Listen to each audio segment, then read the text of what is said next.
Olá, aqui quem fala com você é o reverendo Ricardo Chaves Fukuzawa, pastor presbiteriano, e hoje nós teremos mais um estudo bíblico da nossa Igreja Presbiteriana do Brasil. O estudo de hoje é sobre o Catecismo Maior do Westminster. Hoje que eu me refiro é dia 17 de junho de 2020 e se trata do nosso 13º estudo online. E hoje trataremos sobre quebra de mandamentos. Este assunto se encontra entre as perguntas de número 149 até a pergunta de número 151. Pergunta de número 149. Alguém será capaz de guardar perfeitamente os mandamentos de Deus? A resposta a esta pergunta do próprio Catecismo Maior de Westminster é: nenhum homem, por si mesmo, ou por qualquer graça que recebam nesta vida, é capaz de guardar perfeitamente os mandamentos de Deus, mas diariamente os viola por pensamentos, palavras e obras. Nós temos fundamentos bíblicos para sustentar esta afirmação. Eles estão agora na sua tela. Em Tiago, capítulo 3, verso 1, diz assim: porque todos nós tropeçamos em muitas coisas. Romanos capítulo 3, verso 23, pois todos pecaram e carecem da glória de Deus. Primeira Epístola de João, capítulo 1, verso 8, se dissermos que não temos pecados nenhum, a nós mesmos nos enganamos e a verdade não está em nós. Esses textos são referências à queda da humanidade em Adão e também o que comumente é chamado de pecado original. Sobre a queda da humanidade em Adão, texto bíblico em Romanos 5, 19 deixa isso bem claro. Porque, como pela desobediência de um só homem, muitos se tornaram pecadores, assim também por meio da obediência de um só, muitos se tornarão justos. Aqui o apóstolo Paulo, ele trata acerca do fato da queda de Adão, que precipitou a humanidade, tornou-a pecadora, e também trata aqui do remédio dado por Deus, que é a vinda do Salvador, Jesus Cristo, que salva todo aquele que crê nele. Sobre o pecado original em sua instituição da religião cristã, João Calvino diz assim: não seria estranho que fosse propagada a toda a sua descendência o que os antigos chamaram de pecado original, entendendo pela palavra pecado a depravação da natureza até então pura e boa. João Calvino aqui ele faz referência ao termo pecado original, que refere-se à corrupção que o pecado provocou em toda a natureza humana. Então nós temos aqui uma possibilidade de definição do pecado original, oferecida pelo próprio João Calvino. Uma depravação e corrupção hereditária de nossa natureza, espalhada em todas as partes da alma, que primeiro nos torna réus pela ira de Deus e depois exibe em nós a obra que a Escritura chama de obra da carne. Portanto, há um duplo sentido aplicado à humanidade. Primeiro, nós, devido ao pecado, somos colocados na condição de réus, nós somos culpados pelo pecado de Adão. E segundo, uma disposição, nós não apenas somos culpados, mas nós temos prazer no pecado. Então, um sentido de corrupção. Por isso, há uma dupla aplicação da queda na humanidade, e a humanidade me refiro a todos, tanto aqueles que são cristãos quanto aqueles que não são pecadores. Pergunta de número 150. As transgressões da lei de Deus são todas igualmente odiosas em si mesmas, à vista de Deus? Resposta do próprio Catecismo Maior de Westminster. As transgressões da lei de Deus não são todas igualmente odiosas, mas alguns pecados em si mesmo, e em razão de diversas circunstâncias agravantes, são mais odiosos à vista de Deus do que outros. Então existe uma certa gradação. Vamos destacar esta afirmação central desta seção, que está aí em amarelo, afirmando, asseverando que as transgressões da lei de Deus não são todas igualmente odiosas, existem um tipo de gradação. O texto aponta para uma diferença entre gravidades de transgressões. Existem transgressões mais agudas, menos agudas, que promovem efeitos colaterais, outros não. De qualquer forma, o que o texto neste momento nos apresenta é que nem toda transgressão é igual. Há fundamentos bíblicos para isso. Por exemplo, no Evangelho de João, capítulo 19, verso 1, respondeu Jesus: nenhuma autoridade terias sobre mim, se de cima não te fosse dada. Por isso, quem me entregou a ti, maior pecado tem. Aqui o nosso Senhor está falando a Pilatos. Ele diz aqui, neste texto, que aquele que entregou Jesus a Pilatos cometeu um pecado maior que o próprio Pilatos, referindo-se à figura de Judas. Texto em 1ª Epístola de João, no capítulo 5, verso 16. Se alguém vir a seu irmão cometer pecado, não para a morte, pedirá e Deus lhe dará vida aos que não pecam para a morte. Há pecado para a morte, e por isso não digo que rogue. Então, nesse texto, existe aqui uma expressão do apóstolo João acerca de uma qualidade de pecado, é o pecado para a morte. E ele diz até que o cristão não deve nem orar por uma pessoa que comete um pecado dessa natureza, ou seja, há uma diferenciação de pecados que o próprio apóstolo João está fazendo. Existem pecados para a morte e pecados que não são para a morte. A Epístola de João entende aqui pecado para a morte, a referência àqueles que abandonam a fé, apostatam-se de Cristo. Quais são as condições pelas quais pode-se considerar um pecado mais grave que outro? Então, a ideia aqui é focarmos na gradação. Quais são as condições, então, pelas quais pode-se considerar um pecado mais grave que outro? Quais são as referências que nós podemos utilizar para avaliar essa gravidade dos pecados? É o que começa a tratar a pergunta de número 151. Quais são as circunstâncias agravantes que tornam alguns pecados mais odiosos do que outros?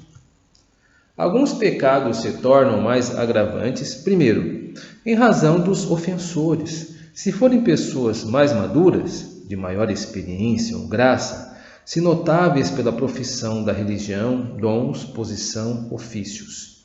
Se forem guias para outros e pessoas cujo exemplo será provavelmente seguido por outros. A pergunta, então, que se deve fazer é: quem cometeu o pecado? E aqui, no nosso texto, nós vemos que ele está se concentrando em um tipo de ofensor.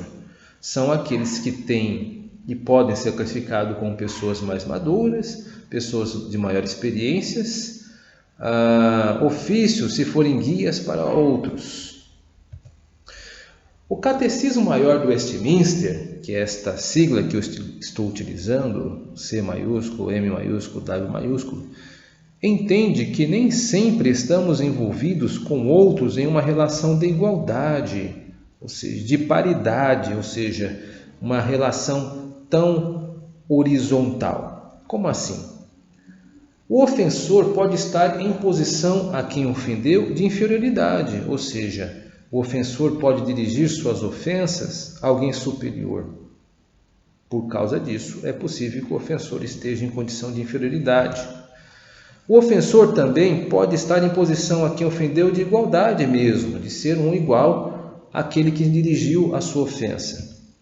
E o ofensor pode estar em posição a quem ofendeu de superioridade, ou seja, este ofensor ele possui uma posição superior àquele que ofendeu. Nesta sessão, o Catecismo Maior do Westminster enfoca as pessoas que estão acima dos demais, em posição de superioridade.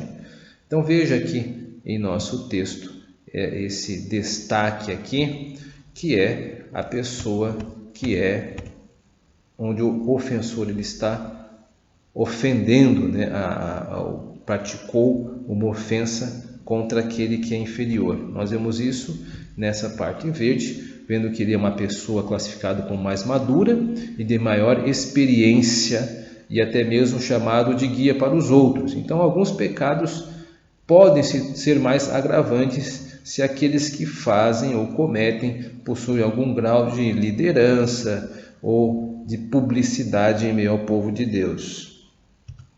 Fundamentos bíblicos para isso nós temos aqui no Evangelho segundo escreveu Lucas, no capítulo 12, verso 47 a 48. Aquele servo, porém, que conheceu a vontade de seu senhor e não se aprontou, nem fez segundo a sua vontade, será punido com muitos açoites. Aquele, porém, que não soube a vontade do seu senhor e fez coisas dignas de reprovação, levará poucos açoites. Mas aquele a quem muito é dado, muito lhe será exigido, e aquele a quem muito se confia, muito mais lhe pedirão. Aqui o nosso Senhor está falando acerca da gradação de pena.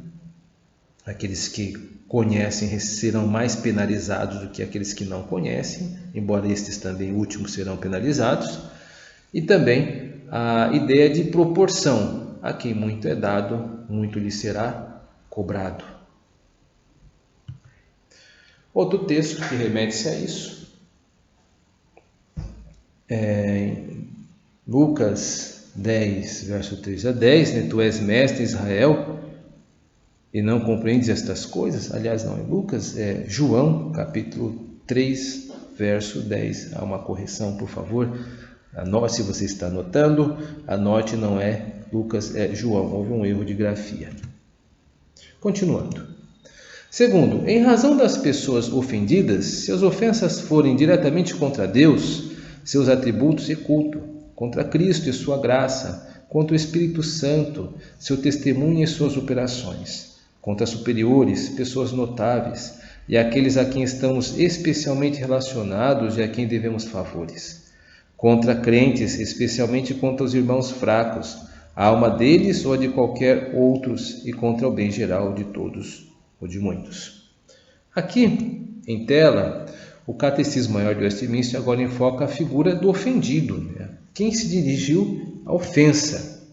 Então, aqui o primeiro destaque é que o Catecismo Maior de Westminster coloca em primeiro item a ser considerado é se essa ofensa foi diretamente contra Deus, né? Aqui a ofensa se dirigiu a Deus ou a qualquer uma das pessoas da Santíssima Trindade, o Pai, o Filho, o Espírito Santo.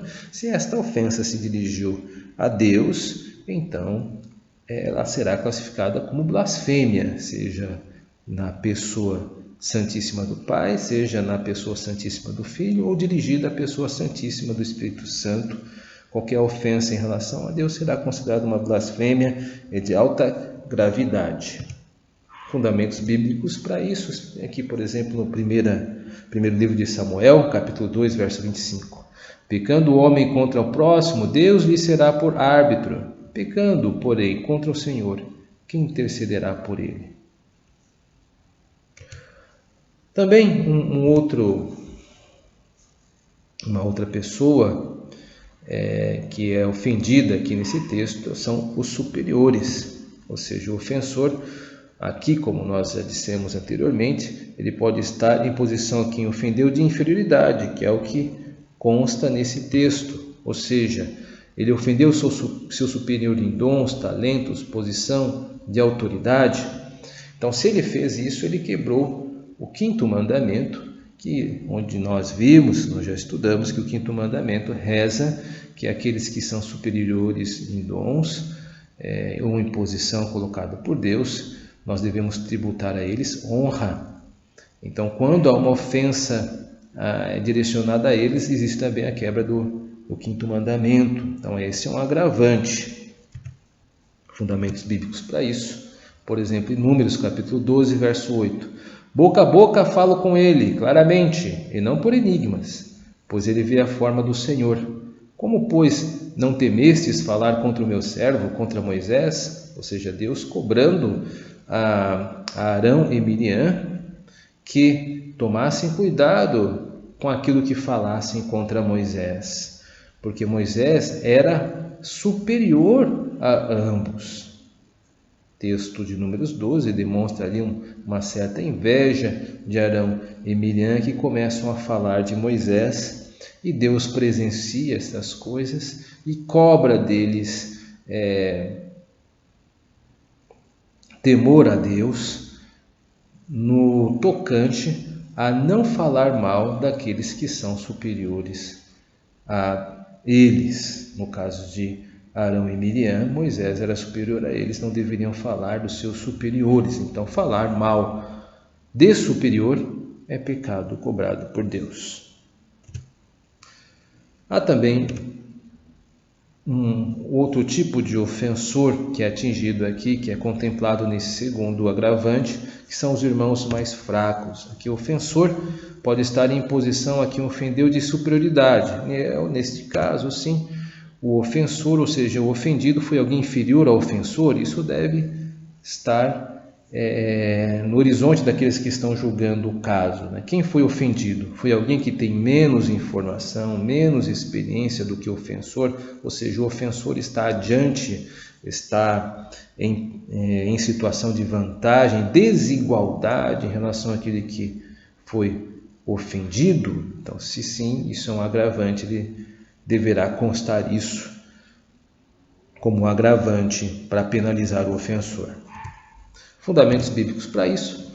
E assim, por causa do teu saber, perece o irmão fraco, pelo qual Cristo morreu, e deste modo, pecando contra os irmãos, copiando-lhes a consciência fraca, é contra Cristo que pecais. Ou seja, todas as vezes em que de uma forma desproporcional um cristão maduro, ou que pelo menos deveria sê-lo pelo tempo em que viveu mais em Cristo, ele ataca o irmão que tem menos tempo, isto é um agravante, isto é pecado. E também, por fim, quando é um agravante quando isso ocorre contra o bem geral de todos, ou seja, a ofensa foi tamanha que tornou-se pública, o ofensor ofendeu aqueles que estão em grau de paridade, de igualdade com ele, aqueles que estão em grau de inferioridade, aqueles que estão em graus de superioridade. Então, esta ofensa recebe um agravante maior se é algo público e notório. Fundamentos bíblicos para isso. Está aí na primeira epístola aos Coríntios, capítulo 5, verso 9, versículos 12 a 13. Já em carta vos escrevi que não vos associeis com os impuros, pois com que direito haveria de julgar vós os de fora? Não julgais vós os de dentro? Os de fora, porém, Deus os julgará. Expulsai, pois, de entre vós o malfeitor. Que Paulo está cobrando da igreja de Corinto que seja enérgica com um determinado irmão que praticou uma determinada ofensa contra a igreja. Isso está no capítulo 5. Então, a igreja deveria expulsar o malfeitor. Terceiro agravante aqui, eu vou ler. Pela natureza e qualidade da ofensa, se for contra a letra expressa da lei, se violar muitos mandamentos, se contiver em si muitos pecados, se for concebida não só no coração, mas manifestar-se em palavras e ações, escandalizar a outros e não admitir reparo algum, se contra os meios da graça, misericórdias e castigo de Deus, se contra a luz da natureza, a convicção da consciência, a demonstração pública ou particular, censuras da igreja, punições civis, se contra as nossas orações, propósitos, promessas, votos, pactos, obrigações a Deus ou aos homens, se forem feitas deliberada e perversamente, com presunção impudentemente, com jactância, maliciosamente, frequente e obstinadamente, com gosto, continuação e recaídas depois do arrependimento. Esses são outros agravantes aqui. E esse texto se concentra mais no procedimento que envolve a ofensa. Trazem-nos perguntas que questionam a motivação da ofensa. Foi uma ofensa deliberada? A pessoa que pecou premeditou o pecado? Foi intencional? Ou seja, qual o grau de culpabilidade da pessoa? Ela fez sem querer? Ela cometeu por dolo mesmo? Foi com maldade desempenhada? Ou seja, a pessoa fez por simplesmente maldade mesmo? Quais os motivos que levaram à execução da ofensa? Foi ira contra Deus? A pessoa foi movida com ira contra Deus, ou ira contra uma autoridade, ira contra o próximo? Então são perguntas que precisam ser feitas para se avaliar o grau da ofensa. Como o coração é local onde apenas Deus tem acesso, essas perguntas procuram indícios nas ações impetradas pelo ofensor e no resultado que causou ou causaria a ofensa. Nem toda ofensa, como furto ao mercado, por exemplo, que é a quebra do 8º mandamento, é de identificação evidente. O ofensor que praticou o furto, ofendido, a instituição prejudicada, e motivo, obter vantagem própria sem custo. Então aqui nesta tela há um pecado. Então nós estamos julgando esse pecado. Uma pessoa, aqui já claramente vemos quem é. Essa pessoa, ela ofendeu, ela furtou, ofendeu o mandamento de Deus, ela prejudicou uma instituição, e o motivo aí com certeza é tirar vantagem própria, sem custo. Agora, há situações que podem envolver escândalo e motivações não claras, nem para os envolvidos, ofensor, ofendidos, muito menos para aqueles que presenciaram, muito embora os resultados possam ser evidentes. Então, existem situações de difícil avaliação, em que os motivos não são claros nem para aqueles que promoveram, nem para aqueles que testemunharam. E aí vai demandar tempo na avaliação e na análise, Como, por exemplo, o desgaste de uma família que pode levar ao naufrágio de um casamento. Quando há suspeitas envolvendo cônjuges, quando há suspeita de terceiros. Este é um exemplo, que infelizmente pode redundar em destruição de lares. Então, devemos tomar cuidado com as ofensas. Nem todas as ofensas nós sabemos exatamente quais serão os resultados. Isso pode provocar fissuras de várias formas, e como eu citei aqui um exemplo, pode trazer fissuras entre cônjuges e talvez até entre pais e filhos, dependendo da situação. O espírito desta sessão é fazer com que aqueles que precisam julgar a ofensa procurem observar o quadro todo o contexto, a fim de que não se concentre apenas na ofensa em si, não negligencie o entorno, o contexto. A ideia é que aqueles que irão examinar a situação devam aí fazer uma verificação dos dados disponíveis acerca do que tem da ofensa. Quarto tipo de agravante: pelas circunstâncias de tempo e de lugar, se for no dia do Senhor ou em outros tempos de culto divino, imediatamente antes, depois destes ou de outros auxílios para a prevenção ou remédio contra tais quedas, se em público ou em presença de outros que são capazes de ser provocados ou contaminados por essas transgressões. Então essa seção se concentra em dois tipos de agravantes, principalmente. Primeiro, quando foi que ocorreu a ofensa? Então aqui o que destaca é no dia do Senhor, ou seja, antes de entrarmos nisso, foi no dia do Senhor, foi no domingo, foi aí que ocorreu a ofensa? Então isso é uma coisa muito grave, porque o dia do Senhor é o dia de consagração. Segundo, onde ocorreu? E aqui também há uma preocupação se a ofensa foi pública ou foi privada.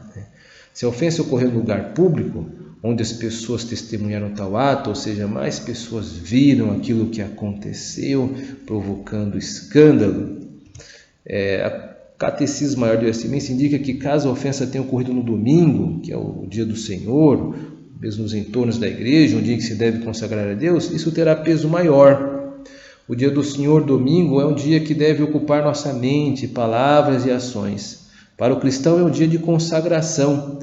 Com essa observação, o Catecismo Maior de Westminster transmite o sentido de que nosso cuidado com a obra de Deus no dia do Senhor deve ocupar nossa mente, palavras e ações. Para o cristão, é um dia de consagração e não o contrário, como pode ocorrer. Isso aí seria um alto grau de agravante. Considerações acerca do que vimos. Quando o nosso Senhor disse, não julguem para não serem julgados, repreendia o julgamento arbitrário, isto é, sem nenhum procedimento claro e tempestivo, ou seja, ao sabor da impulsão do sentimento, sem reflexão, sem análise dos motivos e direito a qualquer contraditório. É uma repreensão ao preconceito que visa rotular as pessoas, subordinando-as ao seu modo de ver as coisas. A igreja é convocada a julgar as coisas de maneira correta em Deus. Caso alguma ofensa concreta, material e objetiva ocorra, deve-se seguir um procedimento ilibado, apresentação de denúncia ao conselho da igreja, e esse dará o tempo para que aquele que é objeto de queixa possa apresentar sua defesa, apresentar seu direito ao contraditório e assim a submissão a um julgamento imparcial. Nossa oração é para que sempre exista um comportamento que não requira que cheguemos a lançar mão de procedimentos como esse. Mas, se acaso chegar, que Deus nos dê a serenidade e a firmeza para que a justiça possa ser promovida em sua casa. Ninguém deseja participar de um processo de disciplina eclesiástica ou de julgamento de pecado. Ninguém que vem à igreja tem no desejo do coração de fazer parte de eventos como estes que citei. Mas, por vezes, a justiça nos convoca a defender a casa de Deus. Portanto, a nossa oração deve ser sempre pedir a Deus força e graça para que em momentos como esse possamos contar com o discernimento dos céus. Chegamos, portanto, ao final de mais um estudo. A todos aqueles que possuem alguma dúvida, como eu disse, ou precisem de indicações de leitura para os temas tratados, estamos disponibilizando um e-mail para o contato, está aí no meio da tela, ipbitaquaresponde@gmail.com. Que Deus em Cristo possa nos abençoar e ajudar para que estejamos preparados para julgar todas as coisas que o Senhor nos trouxer em nossa vida. Amém e amém.